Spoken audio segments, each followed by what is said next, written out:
Hey YouTube, this is Alexander, and today I'm going to be bringing you my third installment of a relatively new series entitled This Game is Fun, or TGIF for short.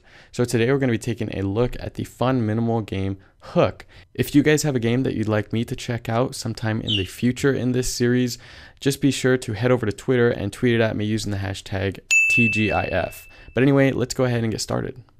So this is Hook, and it's, like I said, a really minimal, fun game. I've had it for quite a while. It's only $1. There's no ads, no in-app purchases, nothing like that. So once you pay the dollar, you've got it all. And the description is even very minimal. So kudos to the developer for that. They've basically just got a changelog and a one-line description of the game. But anyway, let's go ahead and take a look at some of the gameplay.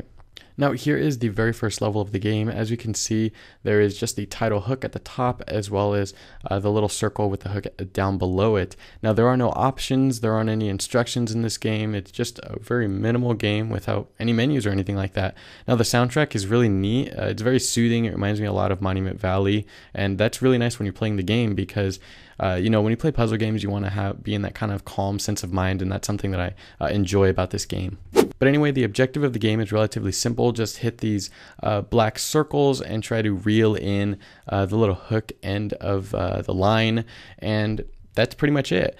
Now, it does get extremely hard later on. Here, we've just got some of the basic levels showing you sort of how the game works and how the different modes can be, or the different hooks can be.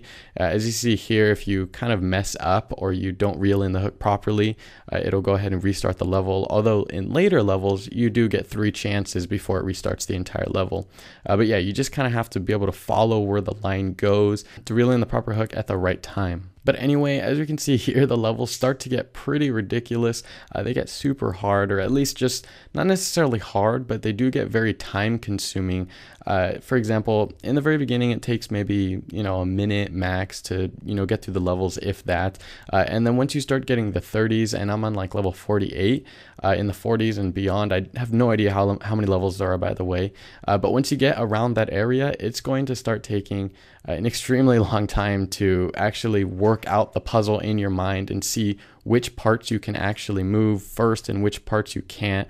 As I said, you see these 3 dots on the left side. You do get, I guess you'd say, lives or extra chances in case you mess up and that hook shouldn't have been reeled in. It will not restart the level until you've used up all these 3 chances. You've also got these little things that look like Wi-Fi bars. Those are actually going to connect to the other ones that are the same shape. So you've got like in-game sort of wireless activity. It's really cool. This game is done really well.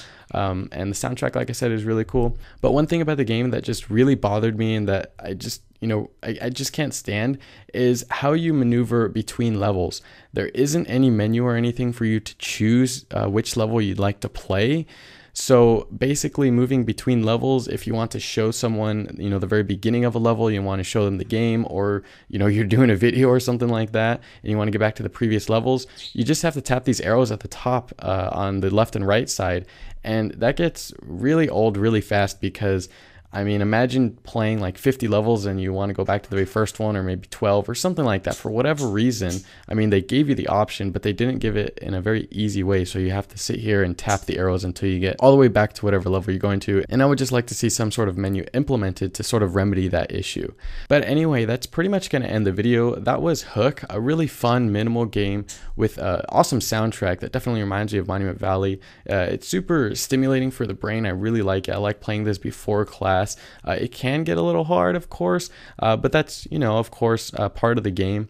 And I just wish they implemented some sort of menu system for you to choose which level you'd like to play. But anyway, that's pretty much going to do it for this video. If you guys have a game you'd like me to check out, be sure to tweet it at me using the hashtag TGIF, as mentioned before in this video. And that's pretty much it. I hope you guys enjoyed. If you did, be sure to hit that like button, subscribe down there for more videos, and don't forget to follow me on Google+, Twitter, Instagram, and of course Snapchat, so you guys can see behind the scenes of how I make these videos, sneak peeks, and all that good stuff. Anyway, I will catch you guys in the next one. Peace.